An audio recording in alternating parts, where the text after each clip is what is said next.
కని విని ఎరగని రీతిలో ఈ రాష్ట్రానికి సంబంధించిన యువత ప్రధానంగా గ్రాడ్యుయేట్ సోదరులకు సోదరిమణులకు ఉపాధి కల్పించాలని ఆలోచన చేస్తూ ఒక్క సంవత్సర కాలంలో 56,000 ఉద్యోగాలు అందించిన తర్వాత అదేవిధంగా వారికిన్న పట్టభద్రులకు సంబంధించిన నైపుణ్యాన్ని పెంచాలని క్రియాశీలకంగా ఈ రాష్ట్ర ప్రభుత్వం ముఖ్యమంత్రి గారు నైపుణ్యానికి సంబంధించిన స్కిల్స్ యూనివర్సిటీని ఏర్పాటు చేసి భావితరాలకి సంబంధించిన మన యువతకు సంబంధించిన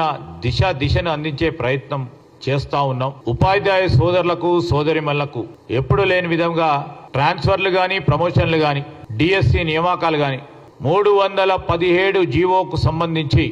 రాష్ట్ర ప్రభుత్వ పరిధిలో రాష్ట్రపతి ఉత్తర్వులకు సంబంధించి ఆ పరిధిలో రాష్ట్ర ప్రభుత్వానికి ఉన్న వెసులుబాటును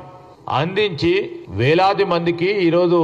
ఆనాడు ఇబ్బంది పడ్డ 317 జీవో ప్రకారం ఇబ్బంది పడ్డ ప్రభుత్వ ఉద్యోగులకు న్యాయం చేసే కార్యక్రమంతో పాటు ఒకటి తర్వాత ఒకటి చేస్తా ఉన్న తరుణంలో తప్పకుండా ఇంకా కూడా చేసే క్రమంలో ముందుకు నడవాలని మీరు ఆలోచన చేస్తే తప్పకుండా చేసి ముందుకెళ్తాం. ఒక స్ఫూర్తిదాయకమైన ఆలోచన మా నిరుద్యోగ సోదరులు కానీ పట్టభద్రులకు సంబంధించిన మిత్రులే కానీ బీజేపీ తోడుగా నిలబడ్డ బీఆర్ఎస్